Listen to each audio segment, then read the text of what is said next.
Welcome to Krishna vlogs. అన్నేసి చూడు నన్నేసి చూడు అని ఉప్పు మీద సామెత ఉంటుంది.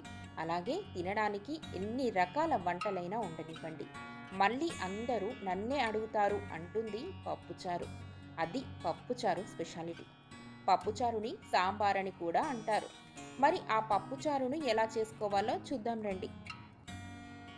కుక్కర్లో ఒక గ్లాస్ పప్పును తీసుకుని గంట సేపు నానబెట్టాలి. మరో గిన్నెలో పిడికెడంత చింతపండు నానబెట్టుకోవాలి. గంట తర్వాత పప్పును మెత్తగా ఉడికించుకోవాలి. పలుకు అస్సలు ఉండరాదు. ఇప్పుడు స్టవ్ ఆన్ చేసుకొని పెద్ద గిన్నె తీసుకొని 3 స్పూన్ల ఆయిల్ హీట్ చేసుకోవాలి. పచ్చిమిర్చి, ఉల్లిగడ్డ ముక్కలు, కరివేపాకు వేసి కొద్దిగా వేయించుకోవాలి. కొద్దిగా వేగిన తర్వాత 1 స్పూన్ పసుపు, మునక్కాయ ముక్కలు, టమాటా ముక్కలు వేసి కాస్త వేపుకోవాలి.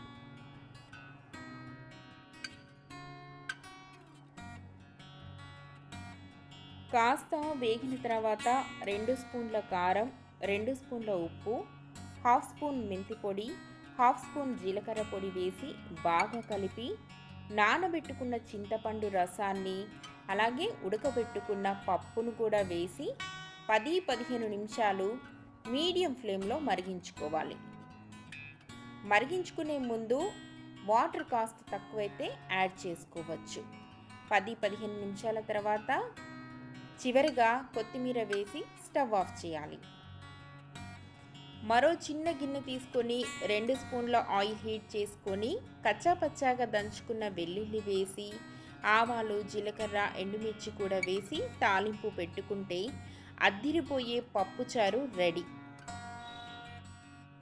పప్పుచారుని చాలా రకాలుగా చేసుకుంటారు. పప్పుచారుని ఒక్కో ప్రాంతంలో ఒక్కో రకంగా చేసుకుంటారు. ఏ ప్రాంతంలో ఎన్ని రకాలుగా చేసినా పప్పుచారు ప్రత్యేకతే వేరు.